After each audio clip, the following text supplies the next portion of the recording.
Hola a todos, ¿cómo están? Bienvenidos a este Ateneo que tiene como título de identificación de datos personales en registros clínicos escondidos a plena vista y resistencia a los ataques. Este es el Ateneo número 552. Mi nombre es Juan Descalzo, yo soy licenciado en enfermería y soy residente de segundo año de informática en salud acá en el Hospital Italiano. Este Ateneo bibliográfico es un espacio de formación de la Residencia de Informática en Salud y la siguiente presentación es una iniciativa del Hospital Italiano de Buenos Aires y tiene lugar dentro de una instancia de aprendizaje en el marco del programa de Residencia de Informática en Salud. Hoy es 22 de julio y este es el Ateneo número 552. En el transcurso de este Ateneo vamos a primero hacer una breve introducción a lo que es el tema de la de-identificación de registros. Vamos a ver un ejemplo de identificación automática y luego vamos a ver dos trabajos relacionados con resistencia a los ataques de este modelo de identificación, primero por seres humanos y después de un ataque asistido por máquinas. Y para terminar vamos a hacer unas breves conclusiones sobre el tema. Bueno, primero para comenzar, destacar el valor para los que trabajamos con registros clínicos electrónicos, la importancia del valor de la información que tienen estos registros. Uno de los componentes clave que tiene la historia clínica electrónica son las notas del paciente.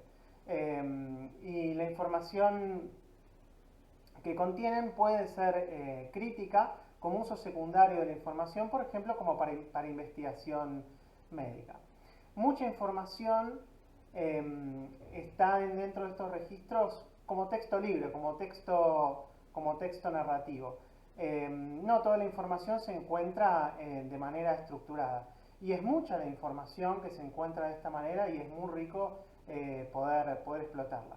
Inclusive existen avances en procesamiento del lenguaje natural orientados a extraer información de estas fuentes, aunque también existe la lectura y la investigación manual, digamos, con seres humanos de estos registros. Sin embargo, para que esta fuente de información pueda ser usada como tal, pueda ser compartida con investigadores, pueda ser compartida entre organizaciones, algún tipo de información, puntualmente la conocida como información de salud protegida, debe eliminarse para preservar la confidencialidad del paciente. Y lo primero sería definir cuáles son estos puntos de información protegida.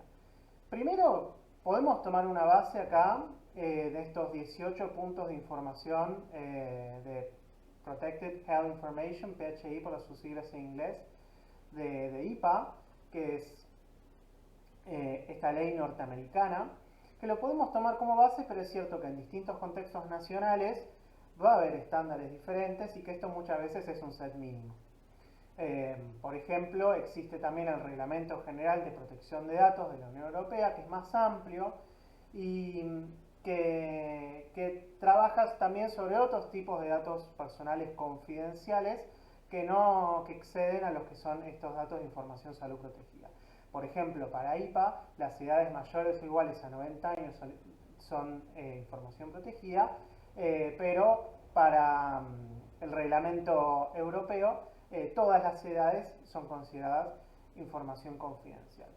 Entonces, dentro de estos 18 puntos podemos destacar, por ejemplo, las edades, podemos destacar las fechas, tanto las relacionadas con el paciente como con las consultas en sí o los estudios, los distintos números identificatorios, por ejemplo, de afiliado a algún seguro médico, de identificador de la historia clínica del paciente, identificadores biométricos, la dirección del paciente y sobre todo lo que son los nombres del paciente y de sus familiares, entre otros datos aquí expuestos. La eliminación de esta información protegida del registro clínico es lo que conocemos como de identificación, ya que tiene como objetivo que el paciente ya no pueda ser identificado una vez que sucede este proceso. Hay dos tipos de identificación. Puede ser manual o puede ser automática. Manual, obviamente hecho por seres humanos, de alguna manera tiene estas tres limitaciones muy importantes. Primero, que por una idea de seguridad, si yo quiero identificar registros clínicos y si contienen información sensible que quiero identificar, yo no se lo puedo dar a cientos de personas para dividir el trabajo, para hacer crowdsourcing del trabajo. No lo puedo hacer. Tengo que tener un grupo confiable, reducido de personas que va a trabajar. Así que obviamente le da poca estabilidad en ese sentido. Es propenso a errores, ¿por qué? Porque es hecho por seres humanos y los seres humanos todo el tiempo vamos a cometer errores. Y por último, que no solamente tarda mucho tiempo, no solamente viene con muchos errores, sino que además es muy costosa. En uno de los trabajos informa que el costo de la hora de identificación, del etiquetado de información confidencial para su eliminación, terminó saliendo $50 la hora. Así que imaginemos el elevado costo que puede tener un gran volumen de cuerpo de información clínica. Y también hay un límite de 20.000 palabras hora, que es bastante, pero bueno, en el mejor de los casos, ¿no? Sería como el ideal. Y después, bueno, tenemos la de identificación automatizada, que tiene un menor costo humano, pero que tiene un mayor costo técnico, ¿sí? Que es la generación de las herramientas, los algoritmos, todo lo que es soporte de máquinas para poder hacer este etiquetado y esta identificación. La necesidad, tanto moral como legal, de preservar la privacidad del paciente y las distintas limitaciones que tiene la identificación manual, ayudan y fomentan el desarrollo de estas tecnologías de identificación automatizada. Sin embargo, son imperfectos. Los mejores métodos que se encuentran en la literatura hablan de entre 1 y 6% de errores para los mejores sistemas, ¿no? Y errores, estamos hablando de fugas de información, es decir, de 1 a 6% de elementos que tienen información protegida que en este proceso se pierden y si el texto se publica, se publica. Un enfoque para trabajar con este problema de información residual que se llama es el enfoque de esconderse a plena vista, ¿no? O en inglés, hidden in plain sight. Porque la realidad es que aunque hay mejoras incrementales en estos sistemas, nunca se va a llegar al sistema perfecto que encuentre todos los elementos. Entonces, la idea de este sistema de información, de escondido a plena vista, es en lugar de censurar los identificadores, como estamos acostumbrados a los expedientes secretos en las películas, con unos asteriscos o tapando la información, o poniéndole información contextual como un tag que diga, bueno, esto es un nombre de un paciente, esto es una fecha, esto es un lugar, para que también tenga cierta coherencia al leerse el texto y no sea solamente un cúmulo de asteriscos que para un humano es muy difícil de leer, y para incluso para una máquina que intenta con un sistema de procesamiento de lenguaje buscar información también, se termina reemplazando por contenido que es realista pero ficticio, es decir, resintetizado. Donde dice un nombre, donde dice Juan, puede decir Pedro, ¿sí? Es decir, un nombre que parece real, que puede tranquilamente ser real, pero no es el nombre del paciente, es un nombre azaroso que se generó de manera ficticia. ¿Qué hace esto? Que la presencia de este contenido resintetizado junto con la información que se filtre hace que para el lector que es bien intencionado, que no se pone a revisar exhaustivamente este cuerpo de texto, parecen iguales. Parecen iguales y no podría distinguir fácilmente esa información filtrada de la información resintetizada. Acá tenemos un ejemplo donde vemos en las distintas columnas. En la primera vemos marcadas en roja toda la información de identificación personal. Y después, en la segunda, vemos cómo tenemos estos tags que censuran alguna información, pero que hay fugas de datos. En este caso hay 6 datos que se fugan. Yo leyéndolo me doy cuenta claramente, más allá de que ahora están marcados en rojo, pero si no lo estuvieran también, donde si voy leyendo y de golpe veo en un texto que está todo censurado de un nombre, me doy cuenta que este es un nombre que se filtró. Que tanto o la persona o la máquina que lo hizo no lo encontró y lo perdió. Pero si yo tengo como las columnas C, donde está marcado, y D, donde está ya todo el texto sin ninguna marca, yo tengo información resintetizada. Si yo no voy explícitamente y busco muchísimo, la verdad que tranquilamente la identificación podría aproximarse al 100%, ¿sí? Para un usuario bien intencionado o que no va a irse por demás a buscar esta información. Y lo primero que vamos a ver es un ejemplo de identificación automatizada. Para ver una metodología donde se puede llegar al etiquetado de esta información protegida en los cuerpos de texto con máquinas para lograr esta identificación.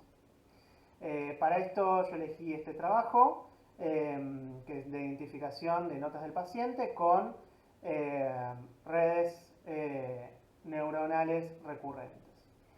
Es un trabajo del 2017 que se publicó en JAMIA. Este trabajo lo que nos comenta es que, bueno, en cuanto a los sistemas automatizados existen de alguna manera dos sistemas, los que son basados en reglas, que suelen basarse en patrones expresados como expresiones regulares y nomencladores definidos y ajustados por seres humanos. Generalmente hay que afinarlos, hay que hacer como un ajuste para cada nuevo conjunto de datos. No son muy robustos para el cambio de lenguaje, si se habla de una manera, si se habla de otra manera, y no toman fácilmente lo que es el contexto. Por ejemplo, un ejemplo que dan en el paper es, yo tengo Mr. Parkinson, el señor Parkinson es una persona, pero la enfermedad de Parkinson no lo es, no es un nombre. La enfermedad de Parkinson no es un término de estos que definimos como protegidos, como si es el nombre. Y el otro caso es el aprendizaje automático supervisado, que se crea un poco para mejorar estas deficiencias que tienen los sistemas basados en regla. Se usan métodos estadísticos. Dentro de los más comunes se incluyen árboles de decisión, modelos loglineales, máquinas vectoriales de soporte y campos aleatorios condicionales o CRF por sus siglas en inglés.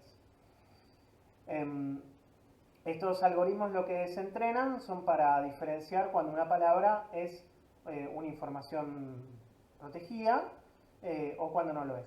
Y también algunos pueden distinguir el tipo de información, es decir, no solamente si es o no, sino decir, bueno, esto es un nombre, esto es una fecha, este es el nombre de una organización, este es el nombre de un paciente y demás. Todos estos métodos comparten dos desventajas. Requieren un conjunto de datos etiquetados de gran tamaño, un tamaño importante para tener buenos resultados y mucha ingeniería de características. Y la verdad que ellos comentan que las características de calidad son desafiantes y requieren mucho tiempo para desarrollarse, así que es un trabajo bastante intensivo. Entonces, este trabajo presenta un sistema desarrollado con redes neuronales artificiales, o ANN, por sus siglas en inglés, que ellos comentan que es el primer sistema desarrollado con esta tecnología para este fin de identificación. Las redes neuronales artificiales son un conjunto de unidades llamadas neuronas artificiales conectadas entre sí para transmitirse señales. La información que atraviesa la red neuronal se somete a distintas operaciones produciendo valores de salida determinados. Y el objetivo de la red lo que tiene es aprender a resolver problemas de la misma manera que lo hace el cerebro humano. Trata de modelar eso. Aunque en este caso se define que son un poco más abstractas. Entonces, ellos para comparar el modelo que hicieron, primero crearon una base. Es decir, lo compararon contra algo que estuviera al tope del estado del arte. Para eso desarrollaron también un modelo de CRF. Y eligieron tres métricas para compararlos, que es la precisión, la detección y la puntuación F1, y aquí definidas con estas tres ecuaciones. Entonces el CRF sirvió como una línea de base desafiante para el modelo ANN que desarrollaron. Ellos utilizaron dos conjuntos de datos para probar los modelos. Uno es el ISB2 2014 y el otro es el MIMIC. ISB 2014 se publicó para lo que fue un track de UT Health en 2014 y es el conjunto de datos más grande disponible públicamente para la de-identificación. De este track participaron 10 equipos y se presentaron 22 sistemas, y ellos también acá comparan con el mejor, con el equipo ganador del challenge, que fue el equipo Nottingham.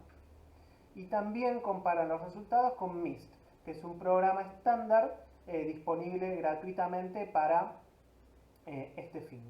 Y acá se ve en el primer set de datos, aunque la precisión de Nottingham, que fue creado para tal fin, terminó siendo la mejor, tanto el ANN como el conjunto de la sumatoria de los resultados del CRF con el ANN que ellos desarrollaron tuvieron muy buenos resultados en comparación con estas herramientas.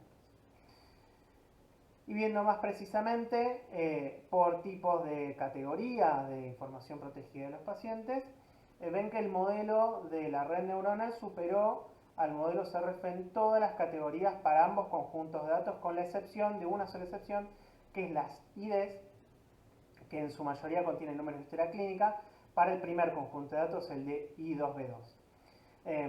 Esto lo que se debe es que el modelo CRF utiliza características sofisticadas de expresión regular que se adaptan a detectar patrones de identificación muy propios de estas IDs. Y ellos también lo que determinaron es que había algunos casos puntuales de errores, tanto para los dos sistemas, que ellos los categorizaron en 4 tipos, que eran abreviaturas de distinto tipo, que muchas veces son cortas y son ambiguas, son difíciles de detectar para el sistema, las ambigüedades, que muchas veces para los seres humanos puede ser sencillo, pero para las máquinas no lo es, sobre todo para todo lo que son nombres que involucran palabras comunes, ¿no? Uno puede pensar nombres que son profesiones, ¿no? Por ejemplo, Smith o Parkinson, que es un apellido y también puede ser una patología. Eso es ambiguo y es difícil para los sistemas. Y a veces hay individuales en el contexto en sí de los datos. También a veces hay escasez de datos, algunos de tipos de información protegida no son muy comunes, por ejemplo las URL o los números de teléfono no son tan comunes en los registros, y entonces para estos algoritmos les es complicado identificarlos. Y después también ellos destacan que hay anotaciones que son discutibles, que los algoritmos no les encontraron y que ellos como equipo tampoco estaban tan convencidos de que fueran información protegida que debía ser encontrada por ellos. Entonces, como comparación entre el CRF y la red neuronal, destacaron que cuando el tamaño del conjunto de entrenamiento es muy limitado, el CRF se desempeña ligeramente mejor, porque aprovecha esas características hechas a mano, artesanales, sin muchos datos de entrenamiento. A medida que aumenta el tamaño del entrenamiento, la red neuronal empieza a resultar mucho mejor. Y que muchas veces para los tamaños de conjunto de entrenamiento pequeños, la mezcla, la combinación de CRF y ANN encontraba mejores resultados incluso que ambos sueltos, lo cual no era tan cierto para cuando eran las bases grandes. La ventaja es que la red neuronal incorpora mejor el contexto y es más flexible a las variaciones propias del lenguaje humano que el modelo CRF. Pero bueno, acá podemos ver entonces ejemplos de modelos que son muy efectivos para este tipo de identificación automatizada. A estos tags que se encuentran, después se le aplica el proceso de resintetizado que vimos al principio y que comentamos para lograr este escondido a simple vista. Y ahora, para medir la resistencia al ataque de estos procesos y del approach de escondido a plena vista, vamos a ver dos ataques simulados. El primero está orientado a lo que son lectores humanos. Es un paper del año 2020, se publicó en JAMIA. Es un paper, la verdad, que muy, muy interesante en cómo está desarrollado y cómo está explicado, y la verdad que es el paper que me ha llevado a elegir el tema y investigar un poco de esta área. Y básicamente tiene algunas claves. Ellos destacan que hay una brecha de conocimiento entre las diferentes vulnerabilidades que tienen estos cuerpos de texto resintetizados, o sea, los ataques por personas maliciosas, porque muchas veces se prueban con estilos o con sistemas un poco más inocentes. Entonces lo que hicieron fue simular ataques por 4 lectores humanos, utilizando cuerpos grandes y representativos de texto de 2 instituciones. Entonces eran 2 internos de una institución y 2 de la otra institución, y entonces pudieron evaluar tanto lo que es leyendo texto interno como texto externo, y trataron de hacer un escenario realista. Las instituciones que utilizaron y que participaron de este trabajo fue Kaiser Permanente en Washington y el University Medical Center de Vanderbilt. Una aclaración importante que hacen ellos es decir, bueno, nosotros vamos a ver ahora la resistencia de estas fugas de información, pero lo que es el contenido resintetizado que se encontró y que se resintetizó, ese no está en riesgo, porque este se generó aleatoriamente y por lo tanto no podemos aplicar una ingeniería reversa a ese proceso para exponer la información original. Entonces, en el peor de los casos, donde los lectores deben encontrar toda la información, vamos a lograr el mismo nivel de identificación que el de los tags y el censurado tradicional. Bien, entonces la primera etapa fue simular un ataque del mundo real, y para ellos establecieron algunas reglas. Primero, no les dijeron la cantidad de fugas que había en los textos, ¿sí? Porque una persona externa no lo sabría. Se les permitió utilizar búsquedas de internet, se les permitió usar información que sea fácilmente accesible en la institución para un empleado, como por ejemplo una nómina de personal. Se permitió utilizar cualquier información que se encuentre en todo el texto que ellos tenían. Se les permitió usar el conocimiento personal que ellos ya tenían, y esto es importante para los lectores internos de la organización. Estaba prohibido, sí, el uso de historia clínica electrónica, para la cual podían tener acceso, y base de datos clínicas, no los podían usar, y estaba prohibido discutir el experimento con otros lectores o empleados para no introducir contaminación, enfocándose en atacantes individuales. Y después hicieron una segunda etapa donde se les pidió que traten de identificar estas fugas, pero se les reveló la cantidad de filtraciones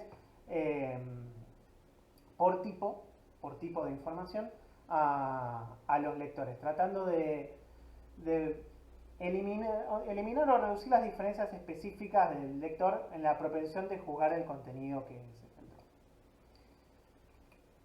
Bien, utilizaron estas métricas para evaluar este trabajo. La detección y la precisión afectan la utilidad de la información preidentificada. Una mayor detección combinada con una alta precisión indica una identificación de fugas significativa, ya que un número de fugas se reconoce correctamente como tales. Una alta precisión indica una detección de fuga significativa en cualquier nivel de detección, y la baja precisión confunde al atacante, ya que el contenido resintetizado se puede percibir como real, engañándose a sí mismo. Este cuadro resume un poco lo que son los resultados, y si quieren se puede ver con mayor detenimiento. Se diferencia por las formas, cuál de los 4 lectores era, por el color de las formas, el tipo de información, ¿sí? Edad, organización, el médico, fechas o el nombre del paciente, y por si la forma estaba rellenada o no, si estaba leyendo cuerpo interno o cuerpo externo a su organización. Todos los campos con asterisco son los valores que eran estadísticamente significativos. Se destaca el cuadrante 1, que es el de arriba a la derecha, que es el menor poblado de todos, que es la alta precisión y recuperación. Y vemos que más que nada son nombres de organizaciones que no son identificadores IPA dentro de la lista que habíamos visto. Así que en ese caso, más allá de que fueron los más encontrados, no sería un hallazgo crítico. Y el cuadrante 4, que es el de abajo a la izquierda, es el más poblado, que es el de menor precisión y recuperación. Es decir, que la gran mayoría logró encontrar menos de la mitad de las fugas para el determinado tipo de dato. El segundo cuadrante, que es el que ven arriba a la izquierda, es el segundo más densamente poblado. Y entonces son escenarios donde los lectores detectan significativamente fugas, pero para una proporción limitada de fugas reales, ¿sí? Entonces, para las pocas que encuentran, les encuentran con buena precisión, pero encuentran pocas sobre la Aristotle. Se destaca de los nombres de los pacientes, que son particularmente sensibles para este tipo de normas, una detección del 22% con una precisión del 57%. ¿Sí? Todo lo que generalmente en estos trabajos, cuando hablan de precisión mayor al 50%, sería algo bueno, digamos, donde el atacante encuentra más fugas reales de las falsas. Como se esperaba, fue mayor la detección de fugas en los lectores internos que en los externos, y también en la etapa 2, en el que se dijo la cantidad de fugas que había por tipo de datos, también subió el nivel de detección. Entonces, pensando en un peor escenario posible, que muchas veces esto es de interés para los administradores y los stakeholders en materia de seguridad y confidencialidad de la información de los pacientes, ellos quisieron inferir el límite superior aproximado de la capacidad de detección de fugas para una persona que es excepcionalmente capaz, ¿no? Como Sherlock Holmes era un detective excepcional, en este caso un lector excepcional, buscando y encontrando estas fugas de información. Y ellos plantearon un supuesto donde se requiere una precisión de al menos 50% para detección de fugas significativas, y que el porcentaje de detección sea igual al más alto de cualquiera de los 4 lectores que ellos usaron. Es decir, es como una combinación de los 4 lectores, cada uno tomando el mejor dato de cada uno. Entonces, de menor a mayor, vemos edades con detección del 25, precisión del 50, nombres de médicos, detección del 40, precisión del 62, nombres de pacientes, detección del 41, precisión del 90, fechas, detección del 59, precisión del 50, y organizaciones, el nombre de los hospitales y las distintas organizaciones de salud, muy alto con la detección y precisión del 76 y 100% respectivamente, pero con la salvedad de que no eran indicadores IPA. Bueno, para continuar vamos a ver el segundo trabajo, que lo que se trata es de un método de un ataque simulado, pero en este caso asistido por máquinas, con una metodología que ellos denominaron lo que es el ataque del oro. Este trabajo también fue publicado en JAMIA y es del 2019. ¿Qué es este ataque del oro? Bueno, el ataque del oro es donde se utiliza, el atacante trata de utilizar un método de aprendizaje automático, en este caso, similar o idéntico en el mejor de los casos al que el defensor utilizó para de-identificar los datos. Entonces, por eso esta idea de que el loro repite, exactamente sería lo mismo. Bueno, utilizando el mismo sistema, capaz podemos llegar a de-identificar la información. La idea de esto es que el atacante desarrolle un algoritmo para determinar cuál es la información sustituta, y después, mediante un proceso de revisión manual, ver la información que ese algoritmo filtró, y entonces se podría extrapolar que es información también filtrada en el cuerpo original. Este ataque simulado entonces tiene cuatro pasos. Ellos utilizaron un cuerpo de 800 notas liberadas por una organización, y primero la dividieron en dos partes. Una 400 mitad y mitad, los primeros 400 para lo que es entrenar el modelo y los segundos 400 para el ataque propiamente dicho. El primero se anotó manualmente toda la información aparente, la información protegida aparente en el campo de entrenamiento, sin distinguir si era filtrada o si era sustituta, simplemente se identificó todo. Luego se entrenó al modelo etiquetador utilizando estas anotaciones y luego con este modelo entrenado en las primeras 400 se utilizó para etiquetar los segundos 400 notas. Y luego se hizo una revisión exhaustiva manual de todas esas 400 notas viendo cuáles eran la información personal que se había filtrado por el algoritmo. Y en ese caso suponiendo que esa iba a ser la información filtrada originalmente. Entonces, ¿cuáles son las claves? Primero que este es un aprendizaje sobre un material liberado, ¿sí? Es decir, de algo que está disponible, que no es necesariamente, no es sobre lo que se entrenó en el algoritmo original, pero que es producto de sí. Para investigar, la idea de ellos, también similar al trabajo anterior, se trató de ver el peor escenario posible, ¿no? Investigar cuál era, bueno, el límite superior del ataque de este tipo. Entonces se eliminaron lo que eran fuentes de perturbación menores, ¿no? Como por ejemplo las diferencias en la anotación original, se utilizó la misma. Que el original se utilizó no un algoritmo parecido, sino el mismo algoritmo. Dicen que esto en realidad no es un salto lógico tan grande porque muchas veces estos algoritmos son públicos y los algoritmos al tope de estado de arte son conocidos por la gente en el tema, así que no es una locura pensar en usar el mismo algoritmo o un algoritmo muy similar y sin errores en la revisión, que esto se hizo a través de un soporte de un etiquetado que yo ya tenía. Entonces se dio como un escenario ideal donde ¿cuál era la única diferencia? Que era lo desconocido de este trabajo, y esta es una cita textual del trabajo, y que fue la motivación, ellos dicen, del experimento, fue hasta qué punto las diferencias entre el cuerpo de entrenamiento de un defensor que contiene solamente información real y el cuerpo de entrenamiento de un atacante con esta metodología del oro que contiene información más que nada resintetizada, más fugas, pero más que nada más del 90% resintetizada, cómo esto afectará la capacidad del atacante para utilizar este ataque para deshacer la protección de desidentificación del escondido a simple vista de la filtración. Los resultados destacados, primero que para toda la información de identificación personal, la tasa de detección de fugas fue del 68% con precisión del 52%, es decir, más o menos 2/3 de las fugas se pudieron detectar.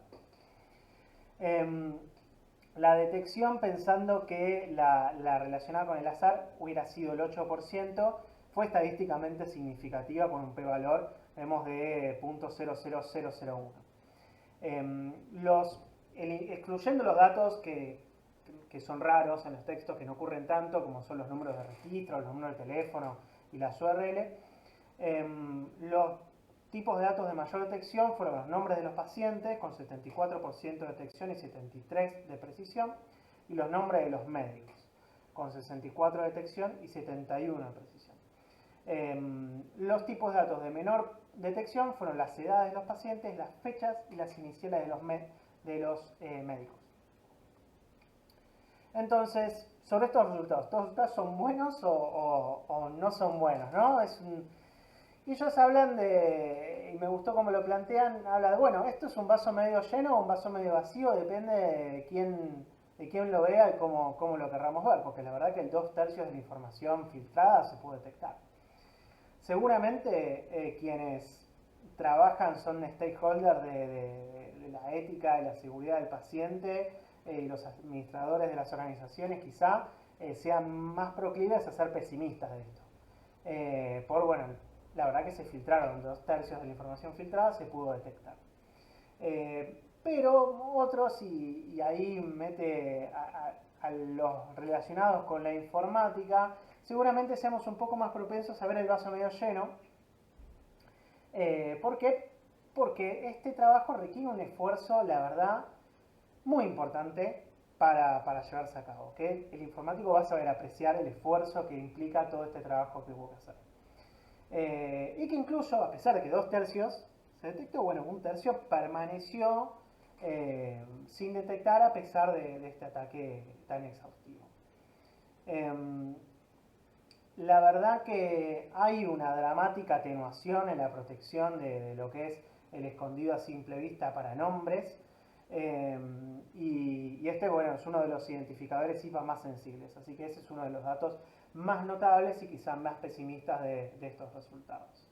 3/4 partes de los nombres de los pacientes filtrados se hipotetizaron como fugas. Pero bueno, hay un consuelo en esto de que el ataque del loro lleva un esfuerzo considerable. La anotación del cuerpo de texto para el entrenamiento y la revisión son dos procesos manuales laboralmente muy intensivos que son muy propensos a errores, que en este trabajo esas perturbaciones se eliminaron y eso no es algo menor en la ecuación de costo que tiene este tipo de ataque. Seguramente los desafíos humanos son mucho más grandes en ese caso que los desafíos técnicos, porque muchas veces se cuenta con software de código abierto y conocido para estos modelos y las tareas etiquetadas de texto, así que ahí nuevamente, como al principio con la identificación manual, son los procesos humanos dependientes los que generan mayor dificultad y mayor costo. Como conclusiones generales un poco del Ateneo, comentar que, bueno, la información de texto que encontramos dentro de la historia clínica del paciente es una gran fuente de datos y de información para lo que es el uso secundario de esta información, para ser explotada en la investigación y la colaboración entre organizaciones para tal fin. Hay grandes posibilidades de expansión en lo que es este campo y es algo que muchas organizaciones trabajan. La identificación de los registros es un requerimiento básico y crucial para que esto se pueda hacer y esto se pueda utilizar. Y sobre todo para la colaboración, ¿no? Es necesario dentro de la organización, pero mucho más para la colaboración entre organizaciones. Los procesos automatizados y reemplazo de información sensible con sintetizada, este enfoque de escondido a plena vista, son soluciones costo efectivas y de buena efectividad para lograr estos objetivos. Pero siempre es importante recordar que estos sistemas no son perfectos y las fugas de información existen. Y por individuos con las herramientas adecuadas y con intenciones maliciosas pueden ser explotadas y esa información, un porcentaje de esas fugas, puede ser detectada y obtenida por eso. Sin embargo, en comparación con los métodos manuales o tradicionales, la verdad que los resultados son muy positivos. Y lo que me ha llamado mucho a mí también de estos trabajos y de los papers que discutimos, es muy valioso simular estos ataques sofisticados y de alta calidad sobre los métodos en uso que nos permiten conocer las limitaciones de las herramientas que utilizamos para guardar nuestros datos y la confidencialidad de nuestros pacientes y poder mitigar posibles riesgos y siempre, como siempre, mejorar. Por último, quería comentar, si quedaron interesados en el tema, comentarles algunos trabajos que no tuvimos la oportunidad por el tiempo de ver en este Ateneo, que yo ya sé que se extendió un poco más de lo ideal. El primero, si les interesa la parte de creación del texto resintetizado, el primero de los trabajos habla sobre mecanismos y algoritmos para un contexto australiano, así que está bueno también verlo en un contexto generándolo para un contexto local, que no necesariamente es lo mismo para todo el mundo, incluso dentro de países que hablan el mismo idioma. Después, todos los trabajos que vimos son trabajos que hablaban sobre el idioma inglés. Hay menos avances sobre el idioma español, sí, es cierto, sobre todos los idiomas en comparación con el inglés, hay menos avances en este sentido, pero hay una experiencia interesante en lo que fue el track Medocan, donde se analiza un track sobre la identificación de texto médico en español, también un trabajo interesante para el que le interese esta parte. Y por último, para los interesados en reidentificación de pacientes, un trabajo interesante que habla sobre el riesgo de identificación de pacientes que tienen enfermedades raras, es decir, que ocurren con poca prevalencia en la población, y que participan de foros de internet sobre su enfermedad y cómo esto los pone en un posible riesgo a su reidentificación. Entonces, sin más que agregar, les agradezco como siempre por su atención y les comento que el próximo Ateneo, el número 553, a cargo de la residente Eliana Fruto, se va a tratar sobre ciberseguridad en telemedicina, seguramente un tema de mucha actualidad y de interés de muchos. Así que nuevamente muchas gracias y hasta luego.